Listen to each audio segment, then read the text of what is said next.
이제 오늘 우리에게 주신 하나님 말씀을 함께 보겠습니다. 오늘은 이사야 8장 9절부터 22절까지 말씀 함께 봅니다.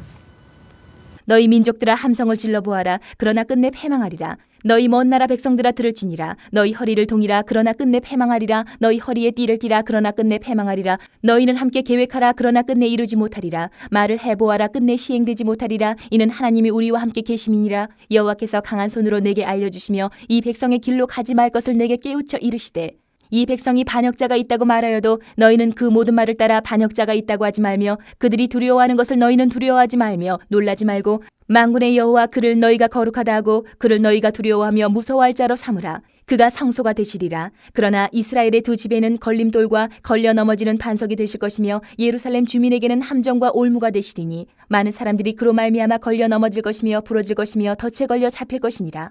너는 증거의 말씀을 싸매며 율법을 내 제자들 가운데에서 봉함하라. 이제 야곱의 집에 대하여 얼굴을 가리시는 여호와를 나는 기다리며 그를 바라보리라. 보라, 나와 및 여호와께서 내게 주신 자녀들이 이스라엘 중에 징조와 예표가 되었나니 이는 시온산에 계신 만군의 여호와께로 말미암은 것이니라. 어떤 사람이 너희에게 말하기를 주절거리며 속살거리는 신접한 자와 마술사에게 물으라 하거든 백성이 자기 하나님께 구할 것이 아니냐 산자를 위하여 죽은 자에게 구하겠느냐 하라. 마땅히 율법과 증거의 말씀을 따를지니 그들이 말하는 바가 이 말씀에 맞지 아니하면 그들이 정녕 아침빛을 보지 못하고 이 땅으로 헤매며 곤고하며 굶주릴 것이라. 그가 굶주릴 때에 격분하여 자기의 왕과 자기의 하나님을 저주할 것이며 위를 쳐다보거나 땅을 굽어보아도 환난과 흑암과 고통의 흑암뿐이리니 그들이 심한 흑암 가운데로 쫓겨 들어가리라.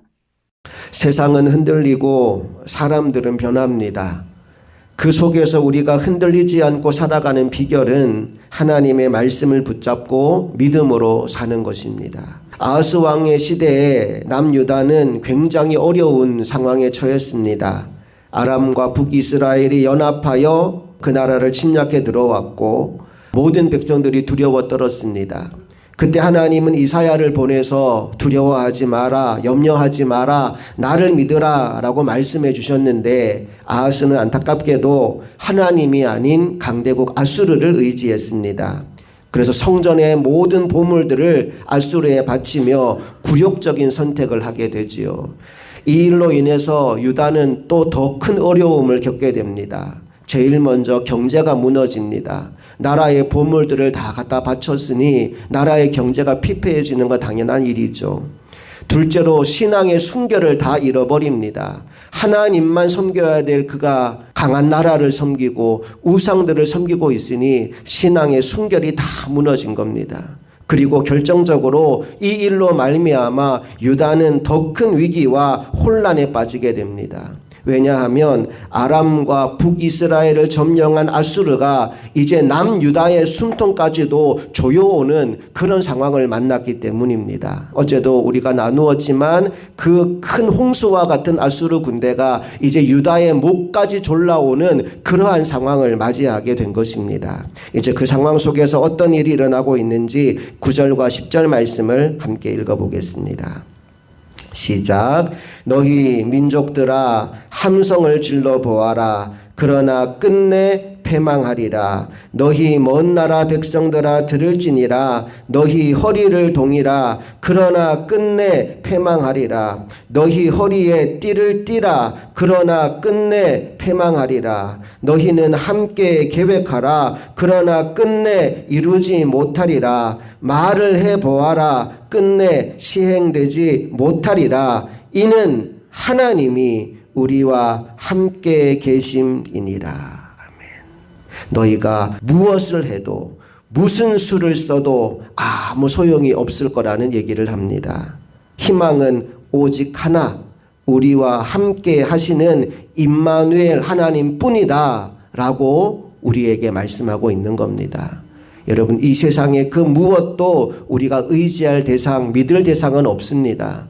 오직 우리가 의지하고 믿을 수 있는 분은 하나님 한 분밖에 없다는 사실을 오늘 이 새벽 다시 한번 마음에 새길 수 있기를 간절히 축복합니다. 우리 11절부터 13절도 이어서 읽어봅니다. 시작. 여호와께서 강한 손으로 내게 알려주시며 이 백성의 길로 가지 말 것을 내게 깨우쳐 이르시되 이 백성이 반역자가 있다고 말하여도 너희는 그 모든 말을 따라 반역자가 있다고 하지 말며 그들이 두려워하는 것을 너희는 두려워하지 말며 놀라지 말고 만군의 여호와 그를 너희가 거룩하다 하고 그를 너희가 두려워하며 무서워할 자로 삼으라.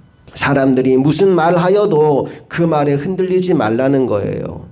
너 눈에 보기에 어떤 상황이 찾아온다 할지라도 그 상황 때문에 두려워하지도 말라는 거예요. 다만 누구를 두려워하느냐? 하나님만 두려워하라고 말합니다. 하나님만 두려워하고 하나님만 경외하라. 하나님만 예배하라 라고 강조합니다. 14절 15절 읽어봅니다. 시작. 그가 성소가 되시리라.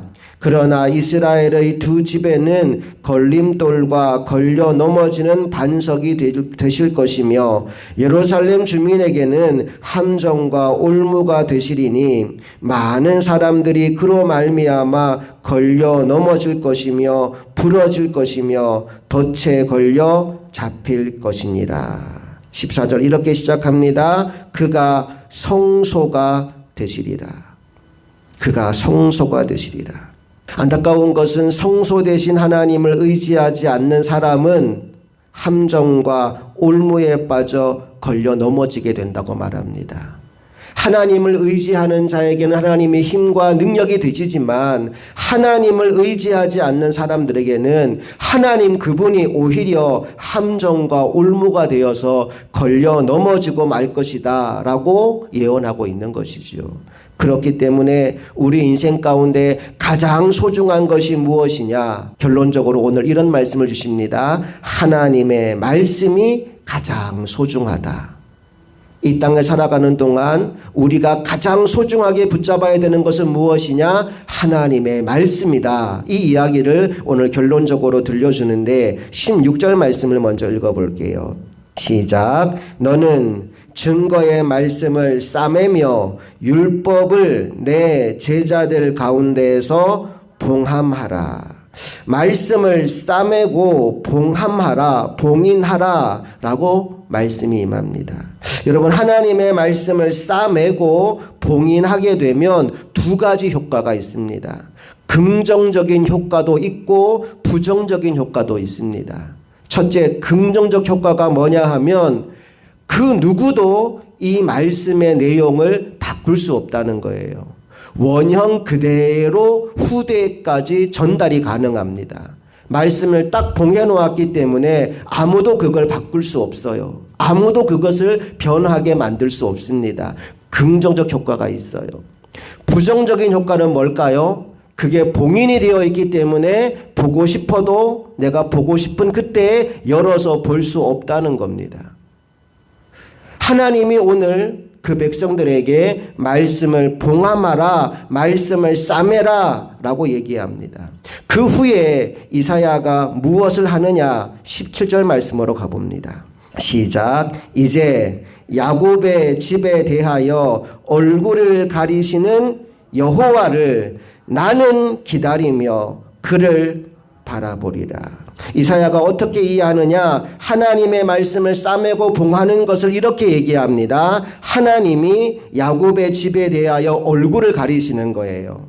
말씀을 딱 봉해 놓으니까 그것은 마치 하나님이 그 백성에 대하여 얼굴을 가리고 있는 것과 동일하다라고 생각합니다. 자, 그런데 하나님이 얼굴을 가리신다고 해서 하나님이 안 보인다고 해서 나도 하나님을 떠나겠다라고 말하는 게 아니고요. 다시 한번 보세요. 17절 다시 시작. 이제 야곱의 집에 대하여 얼굴을 가리시는 여호와를 뭐 한대요? 나는 기다리며 그를 바라보리라. 나는 기다리며 그를 바라보리라. 하나님이 야곱에 대하여 얼굴을 가리시는 이유는 그 백성들의 죄악 때문입니다.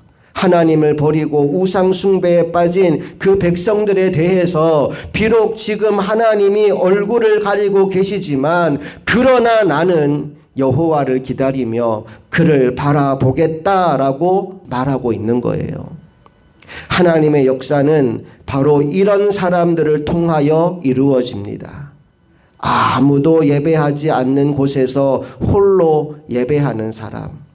아무도 헌신하지 않는 곳에서 홀로 헌신하는 사람.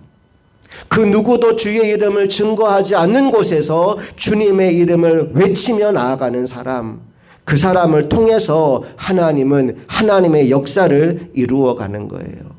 자, 그런데 18절 말씀을 보니까 오늘 이사야가 혼자가 아니다라는 말씀이 이어집니다. 18절 시작. 보라, 나와 및 여호와께서 내게 주신 자녀들이 이스라엘 중에 징조와 예표가 되었나니 이는 시온산에 계신 만군의 여호와께로 말미암은 것이니라. 이사야가 누구랑 함께 있어요? 자녀들과 함께 있다라고 말합니다. 우리가 지난 시간에 이사야의 두 아들 이름을 들었어요. 알게 됐어요. 첫째 아들 이름이 뭐였는지 기억나십니까? 스알 야숲입니다. 그 뜻이 뭐냐 하면 남는 자가 돌아오리라. 남은 자를 회복시키시는 구원의 하나님, 사랑의 하나님, 그게 첫 아들의 이름입니다. 둘째 아들 이름 뭐였어요? 마헬 살랄 하스바스. 뜻이 뭐냐 하면 노략이 속히 말이라. 너희들의 죄에 대한 심판이 빨리 오게 될 것이다 라고 하는 이름입니다. 하나님이 이 두 아들의 이름을 징조가 있는 이름으로 짓게 하셨고 하나님이 어떤 분인지를 보여주고 알려주는 예표로 그 이름을 삼으셨습니다. 그 두 이름을 통해 하나님은 사랑의 하나님이시며 동시에 공의의 하나님이심을, 하나님은 너희 범죄로 너를 치기도 하겠지만 너희를 다시 회복시키시고 다시 돌아오게 만드는 하나님이심을 분명하게 보여준 거지요. 이사야는요, 자기 두 아들의 이름까지 이렇게 하나님이 주시는 징조의 이름으로 지으면서 그 백성들에게 알려주기를 원하는 그 마음 중심이 있어요.